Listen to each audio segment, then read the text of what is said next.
Hello mga kaibigan, mga kapatid, mga kababayan nating mga Pilipino sa Pilipinas at sa buong mundo. Ito na naman si King Prince para magsalita tungkol sa sitwasyon ng ating bansa ngayon. Nakita nyo nung kahapon ba yun, nung isang araw ba yun, na nilusob ng 2,000 pulis ang KOJC compound ni Pastor Apollo Quiboloy, at may namatay yata na atake sa puso. Ay iba nakasakit daw, pero yung nabasa ko rin sa YouTube, di ko alam kung totoo, 5 na raw o 6 na yata ang namatay dahil sa takot at parang na-traumatize na na-atake yung ibang tao doon sa Davao, sa loob ng compound ni Quiboloy. Ito mga kapatid, hindi naman ako kumakampi kay Quiboloy. Hindi ako pro, hindi rin ako anti. Neutral lang ako bilang Pilipino. Ganon din ako kay Alice Go at kay BP Sara, kung sino pa yung mga nasa limelight ngayon.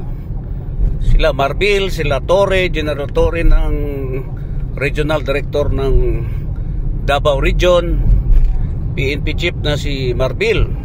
Okay? Ang akin lang mga kababayan, itong ating Congress, itong ating Senado, ang laki ng tinatanggap na budget dyan para mapatakbo ang kanilang opisina. Merong chief of staff, may mga sekretary, may mga sasakyan, at meron silang pork barrel. Bakit yan ang pinagtutunan ng pansin nila, yung mga tao? Halimbawa, si Quiboloy, kahit na 100 na Quiboloy ang mahuli nila dyan, kung ilan man yung wanted dyan, at saka si Alice Go, mahuli man nila si Alice Go, okay, si BP Sara, mapatunayan nilang may ginawang kasalanan. Mga kaibigan ha, ulitin ko, hindi ako pro, hindi ako anti. Akin pro Pilipinas ako, pro kababayan. Bakit yan ang tinututukan nila ng pansin? Ang issue sa mga personalities like Quiboloy, Alice Go, Cassandra Ong, kapatid ni Alice O, sino yon? Go din. Bakit hindi nila tinututukan ng pansin ang issue about kahirapan? Bakit hindi sila gagawa ng batas o paraan para maibaba ang presyo ng bigas at mga pangunahing bili? Napakamahal na mga kapatid. Kawawa ang ating mga pobreng kababayan. Hindi na makakain ng masarap na ulam. Dating bumibili ng 1/2, 1/4 na lang, tinitipid na lang. Dating nagsasaing ng 1 kilo, 3/4 na lang para makapag-survive sa sobrang hirap ng buhay ngayon sa bansa natin. Itong mga senador natin, mga congressman, kung ano-ano ang tinututukan. Sir, ma'am, sir, hindi ko kayo sinisiraan, sir, pero nakikiusap lang ako, sir, mga ma'am, na baka naman pwedeng gumawa kayo ng, o mag-isip kayo ng issue or batas o pamamaraan para maibaba ang presyo nating mga pangunahing bilhin, lalo na ang bigas. Yun dapat ang tutukan nyo, hindi yung mga tao.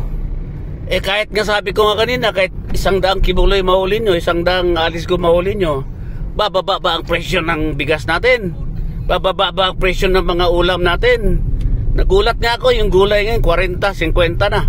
Tapos ang mga ulam 60, 70, may 80, may 100 pa nga eh. Nakakaawa ang ating mga kababayan.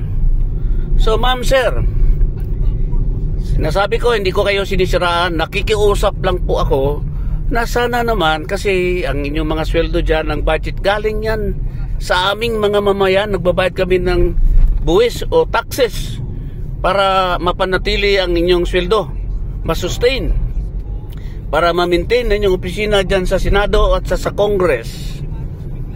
Bakit yan ang ginagawa nyong issue? Dapat ang isyong tutukan nyo, paano maibaba ang presyo ng bigas, ng presyo ng karne, ng baboy, ng manok, ng itlog, at kung ano-ano pa mga bilhin dyan, mga gulay. Naku, napakamahal ng gulay, nakakatakot ang presyo mga kapatid. So, yun lang po. Hindi po issue dito yung mga personalities, kundi issue ng kahirapan hanggang ngayon, ang dami pa rin mahirap nating kababayan. Ang taas ng presyo ng bilihin. Ma'am, sir, lalo na sa ating Pangulong BBM. Sir, President, Mr. President, sana sir, mag-isip tayo ng paraan para makatulong sa ating mga kababayang mahihirap. Ako, I consider myself as mahirap din. Wala naman kong fixed na trabaho. Racket-racket lang. Ahente-ahente. Okay? So, yun lang po. At ako'y mananalangin sa ating mga senador, ating mga kung members ng representative, no? Mga members of Congress na, sir, please, mag-isip naman kayo ng batas o paraan para maayos ang ating kabuhayan dito sa bansa natin. Isa lang po ang bansa natin, Pilipinas. Ito na resort world po. Okay? So, hanggang dito na lang si King Prince sa Travel 369. Maraming salamat po. God bless us all. To God be the glory. God is good.